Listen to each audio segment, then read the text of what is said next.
Oh, I'm under attack. Help. All right, Hamilton. Hey, everybody, this is Hamilton. Hamilton. Oh, for the love of Pete. Okay. All right, sorry about that. All right, anyways, just a quick little review video to go over what we've learned so far this week. The first thing you guys had to do was create a definition of manifest destiny. And remember, you guys used the reading to do it. And many of you guys said it was our desire to go west.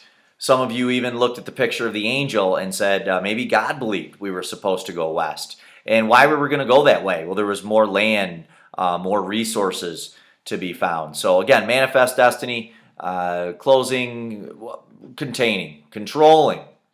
from east to west coast. Okay, so we also talked about Thomas Jefferson purchasing the Louisiana Territory.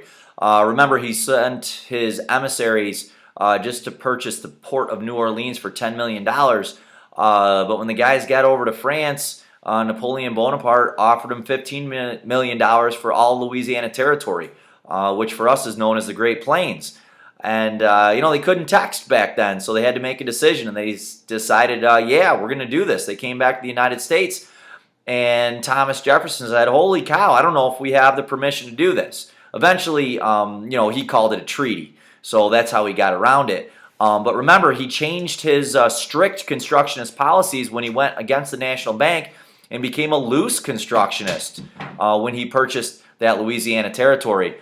He created the Corps of Discovery, Lewis and Clark, and he gave them some orders. They were to find the source of the Mississippi River. They thought it was the Pacific Ocean.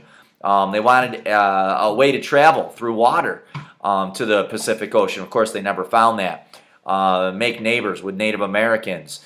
They were to find scientific specimens of new animals that nobody had ever seen before and sent them back to Thomas Jefferson. Of course, Sacagawea came on the trip, and she acted as a guide. And don't forget the diversity. There was African Americans, Native Americans, and whites that went on the Corps of Discovery. So we need to move right along to our fourth president of the United States, James Madison. Madison tries to follow the policy set forth by Washington in his farewell address, that policy of neutrality, not picking sides. The French and the British are again at war. I'm sure you learned often about that in global studies. And by us remaining neutral, Madison thought we could trade our goods, sell our goods, to both the French and the British. And of course, the British don't want us to do that because they're close to winning the war. And if the French continue to get supplies, they can keep fighting. So the British are going to blockade our eastern ports. They're going to stop the shipping lanes. And of course, that's going to hurt us economically. There's people inside of Congress. They're called the war hawks. They're ready to go to war with Britain. And of course, Madison is not quite ready to do that. Another cause of the War of 1812 is impressment. Remember, impressment is also talked about during the Jay Treaty. And impressment is when the British were capturing American ships and forcing American sailors and British sailors who were working for the American Navy and the American merchant fleet, forcing them to serve in their Navy. So those were the two causes.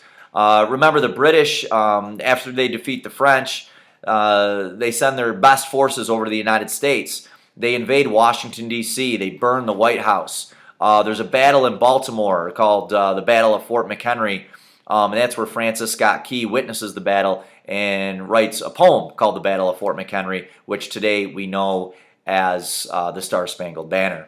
And of course, what happens with a war? It's a stalemate. Nobody wins anything, nobody loses anything, but about 24,000 British soldiers and American soldiers have lost their lives in the War of 1812. Afterwards, it is called the Era of Good Feelings because we will, from after the War of 1812, about 1815 it ends, up until today, we have been allies with the British ever since.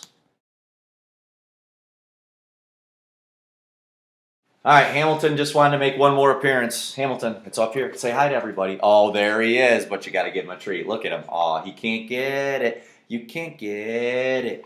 Oh, he's drooling all over my computer and me. Oh, I lost it. All right, have a good night, everybody.